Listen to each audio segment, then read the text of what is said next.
Good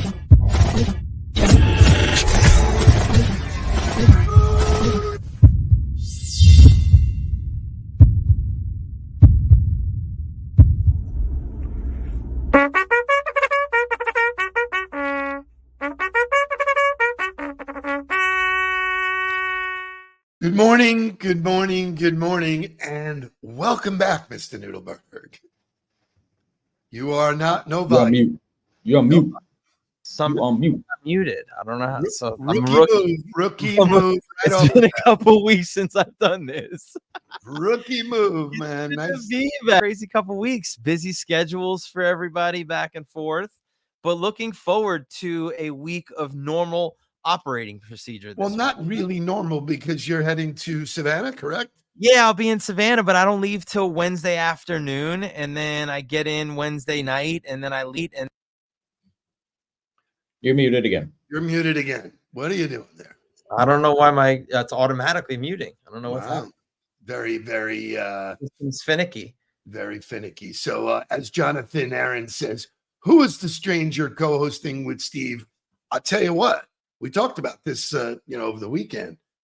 I hadn't done 5 days or, I hadn't done it steady. I've been in and out of it. You do it every day, man. This is a thing. That's what I was telling you. Like, it's been nice this year, right? That was part of the change this year was we built in some structure to where we could have days off and we could pass the hosting back and forth. And obviously we added new people on Wednesdays. So now you have a cadence where you're not used to doing it 5 days in a row. We used to do that for 2 years. 2 years we did it 5 days in a row, every week, nonstop. It was ridiculous. Crazy. Lots of good stuff going on. First of all, shout out to Danielle Rossi. Did a great job on Friday. She was a great huddler. That is consistently a great segment for learning and nuggets and, getting good from others. So I love that. Yesterday was Cinco de Mayo. I don't know. Doesn't really mean much to me. To you? No, I mean, I'm beyond the days of day drinking and celebrating Cinco de Mayo, but it was nice. We were out. We went to Doc B's for dinner and stuff like that. We drove past Taco Craft, saw that they were absolutely packed, and there were plenty of people that enjoyed celebrating Cinco de Mayo. Oh boy. It was also F1 yesterday. Correct. Lots of stuff going on. But Saturday was the creme de la creme because I went to a place that I wouldn't normally go to. But you said, hey, Kai's in town. We're going to go to the wharf. And man, what a fun time. Well, first of all, for like the parents out there that are in Fort Lauderdale, if you're not going to the wharf between the hours of like 3 and 5:30, you're missing out.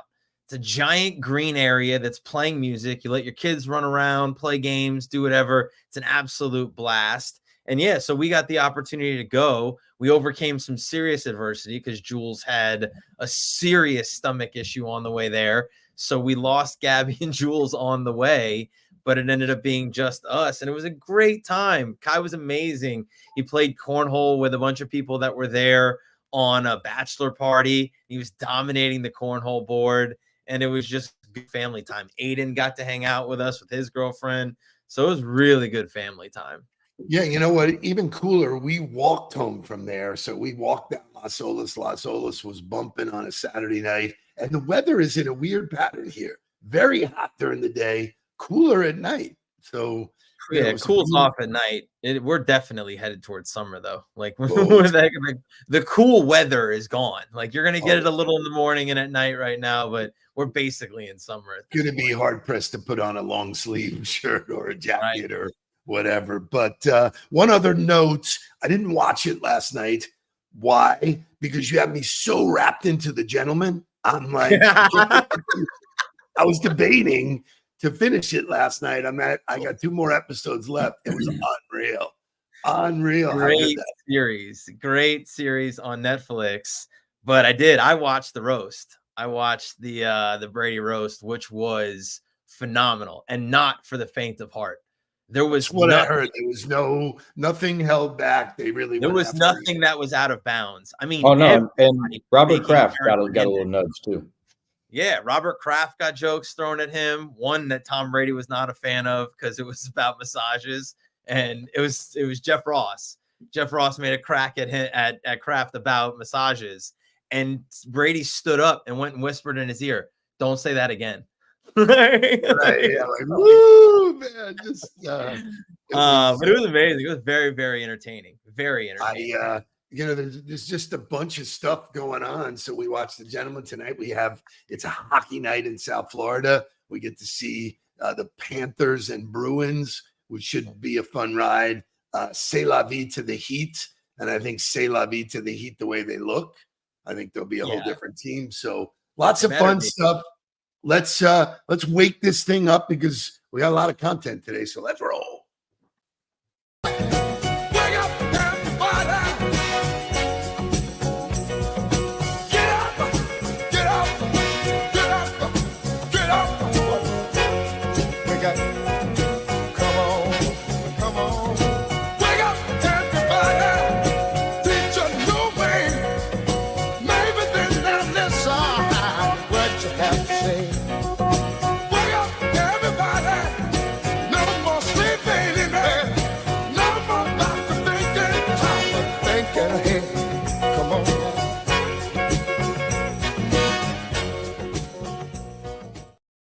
To Jonathan Aaron's point, there will be a different roster for sure. I mean, they talked about the guys that probably won't be back. It was fun watching Cleveland yesterday because Matt Strus, 2 3-pointers in clutch time, took that game. So I was kind of rooting for Cleveland to lose because hopefully then maybe we'd have a chance to get Donovan Mitchell here in Miami, but that's not going to happen. Orlando's a good basketball team, though. Talented, fun team to watch.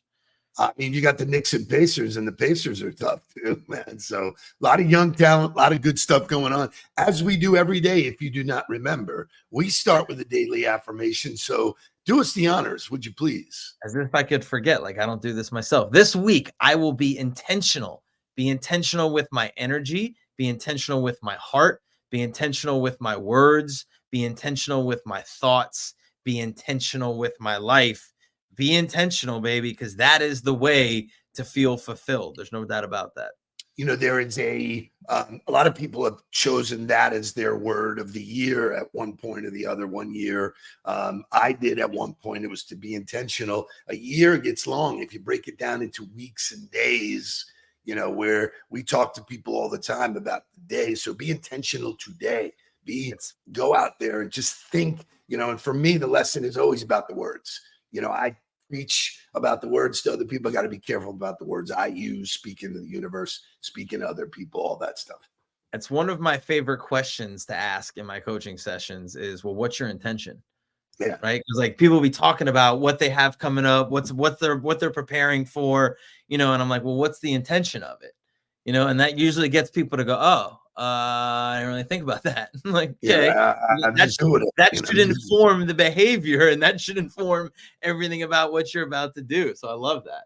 So that is Patrice Jimenez's word of the year. No surprise. She's a new entrepreneur, 1 year down and crushing it. Great job. So when we talk about intention, we talk about habits, and I think we all agree you are the sum of your habits. You are what you do and what you think and all that kind of stuff. So there was a little quip that I got from James Clear, which you have not read the book.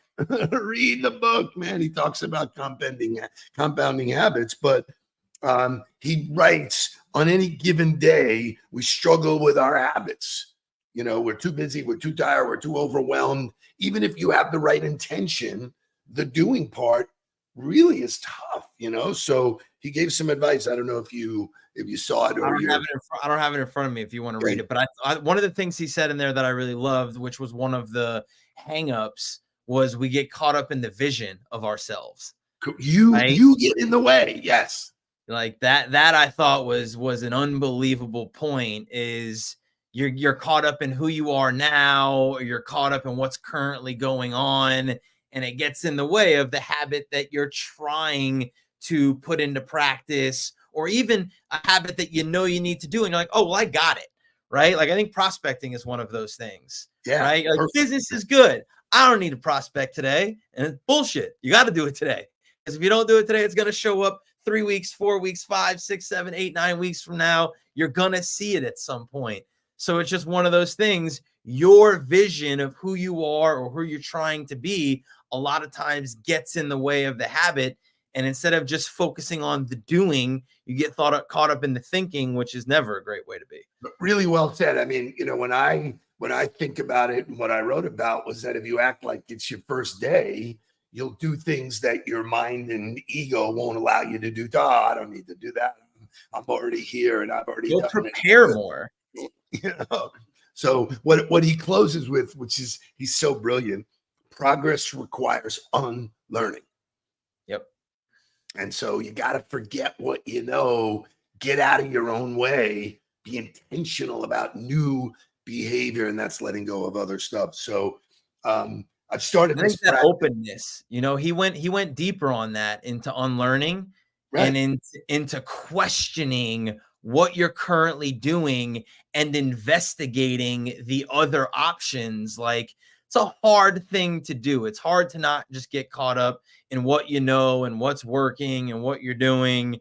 And I think it's just that unlearning skill set, that ability to look at what you're doing with a critical eye every day is a really important trait and something that you can practice. Because what you know is a trap. Right. It keeps you stuck and does not allow you to progress. So really, that's a conversation in and of itself. Greg Goldstein, yes, Seth was on point this morning talking about act as if, and that is a major part of my coaching and my mental philosophy. Act as if you already have it. Act as if you already have the abundance. Act as if you already are that person that you think you are. But I do have a question for you, Mark, and this was author to author, but anybody can answer. Imagine your life as a book. What title would you give the current chapter, and what is going to be the next chapter? Joyous. Joyous is the current chapter. Okay, unpack that for me. You did in your post, right? I wrote about it this morning. I was sitting at dinner last night. I was just sitting there reflecting on the weekend with Kai here, and like, this particular point in my life, I've never been happier with just everything that's going on.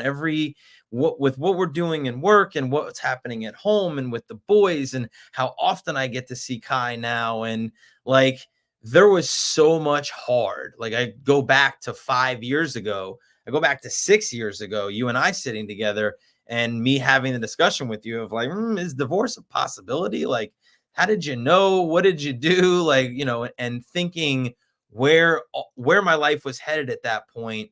And when I moved back down here in 2019, I remember laying in bed in your guest bedroom, right? I was living with my dad again at 31 or 32 years old, and laying there looking at the ceiling like, what the fuck? And I was putting on the front. I was doing it. I was, we had the job at ESPN coming up, and there was so much stuff going on. But like, when I laid there at night, I was like, wow, this feels like an insurmountable climb. I was broke, and it was just a different time in my life. And to think that was, 5-6 years ago, that all started, and to where I am now, it just doesn't get better, and there's plenty of goals out there, and there's plenty of stuff that I want to accomplish. And I'm so excited to see the boys grow. There's plenty to look forward to, but I'm so enjoying this moment in time right now that it's joyous. And that's the name of the chapter right now, is joyous. I love that. And I think for everybody out there, it's an exercise. What's happening in your life and what can you do about it if you were to write about it? So, to me, I'm telling you, it does get better. I've gone through peaks and valleys in my life, and legitimately, I pinch myself. It's never been better. I'm going to be 64 years old, and it's never been better. I almost like go, really? Like, I did all of that to get here. Okay. Knowing it, I would do it again. You can bring it on, make it worse, so just phenomenal. Great stuff. Let's get to motivational music. I'm here again, new, unlearning, or allowing myself to learn new stuff. I'm sitting there and I find Jelly Roll. I'm like, who the hell is this, man? And you know what? How did I find him? Because it popped up because of Teddy Swims. And now all of a sudden, bang, listen to this monster. I only talk to God when I need a favor. And I only pray when I ain't got a prayer. So who the hell am I? Who the hell am I to expect a savior? Oh, if I only talk to God when I need a favor. God, I need a favor. I know amazing grace, but I ain't been living them words. Swear I spend more Sundays drunk off my ass than I have in church. Hardcover King James, only been saving dust on the nightstand. And I don't know what to say by the time I fold my hands. I only talk to God when I need a favor. And I only pray when I ain't got a prayer. So who the hell am I? Who the hell am I to expect a savior? Oh, if I only talk to God when I need a favor. But God, I need a favor. Amen. Amen. Woo! Like, first of all, Jamie Tribble, she gets it right. Those words mean something to me. They mean something to him for sure. His lessons, he's sharing his lessons, living those words. Intentionality is living it. It's not just saying it, So just unbelievable. Just sitting there over the weekend, chilling and listening to his body of music. Yeah. And then these guys do covers of other people. Just great. So Melissa Graves is actually going to go see him when he's in town. So great stuff. In our final segment today, I came across an article. And you can't make this shit up. It's so perfect for you. Here's the value of blackboards. Technology is a wonderful thing, yet there are times when chalk, pen, paper, they're all still the best method for being creative. And I'm going to let you wax poetic. Well, so the article was fantastic. It wrote about the power of chalkboards and all the places that you see it pop up, right? And like Oppenheimer, the movie he's going through, and in Good Will Hunting, you see they put the equation on the board and everybody's working on the equation together. But I think it is the stimulus for creativity. There is not a big think that we have. We use a whiteboard, right? Chalkboard is just messy and dirty. And in my opinion, it's archaic. Nobody wants it's just to bang. Old school, right? Nobody wants to bang the erasers anymore, right? Like, unless you're LeBron, right? So whiteboards. But I'll tell you, like, being in football, right? Being a young coach, you were always responsible for wrapping the meeting after the meeting, right? You would sit down, you'd watch film, you'd watch the opponent, and then there would be ideas flying around about what should be done. And usually a coach would start on the board with a formation and he would start to draw a play. And then everybody in the room would have an idea because, oh, he drew something and, oh, well, maybe we could do it like this, or maybe we do it like this. And by the end of the meeting, you had one formation that had like 3 million lines on it. And it was your responsibility to know which of the lines were the lines that were the final product, and then go put that into the report for the day and be ready to hand that out to the players. So the idea that the whiteboard is the center for stimulus because you can see it, you can visualize it. It's an area that it's communal. Everybody can walk up to it. They can add something to it. They can erase something from it. So it's a way for everybody to partake in whatever the discussion is, whatever the topic is, and it visualizes it. Most people don't visualize their business. They don't visualize their process. They don't visualize the aspects of what they do. When you put it on the board and you can look at it, it gives you a different perspective. Gives you literally a different perspective in how you're looking at it. And then if you've got other people involved, it opens up the opportunity for everybody to partake. So I want to take you back to when I built the office for On the Ball. And I don't know if you remember all of the glass that was there. The glass doors. The entire place was a whiteboard, or we called it a whiteboard. We'd write everything down. And then we used the word, which I use with a lot of my coaching clients, is let it marinate. Food, everything gets better when it marinates a day or two later. You taste pasta a day or two later, sauces, steaks, So if you let ideas marinate, we put shit up there and I go, okay, that's good for now, but let's come back in 2 days and we'll either love it or hate it or move on to the next idea from that. And I would say it was a kernel of an idea, but when you throw it out, and this is true of everything, this is note-taking, this is journaling, get it out of your head, get it physical, let it live, and then you can move on from it. So I found the article just so enjoyable because, like I tell people, the art of when you meet somebody in person or now, is it okay if I take notes?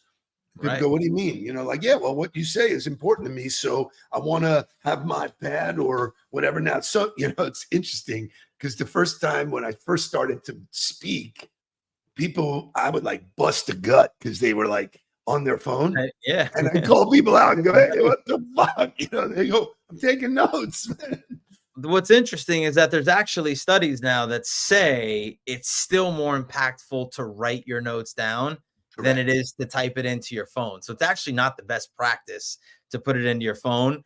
A lot of people do it because then they lose the notes. They don't know where it is. They don't have a good notebook or whatever. But for me, I'll throw notebooks away on a month. I don't care. Write it down on the paper, put it down in there, be able to go back to it, fill the pages up. I know you have not changed. You have never changed, nor will it works. Right? It works. Today we have our meeting and I have a dozen things that I don't have to like sit there and remind myself or worrying about forgetting. They're out of my head. They allow me to be present.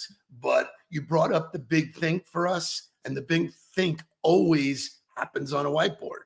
Yep. People start to envision it. That's where the creative process lights up. Anybody can be creative when you get into that. So it's interesting. Everybody can be creative. Yeah.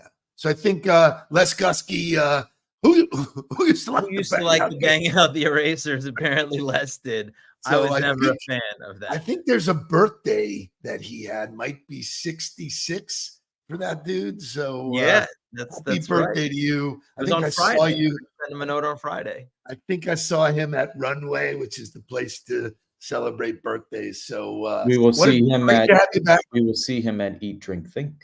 Yes, we will. So the invites went out.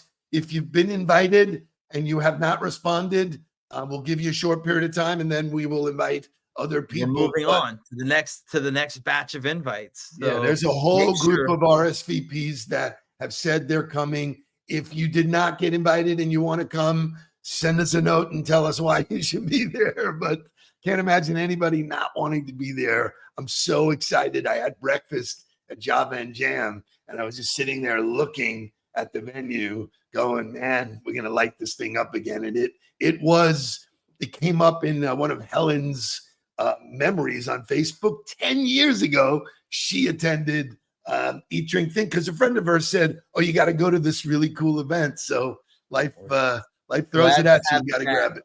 Make sure the link is in the comment section. So make sure you are signed up for it.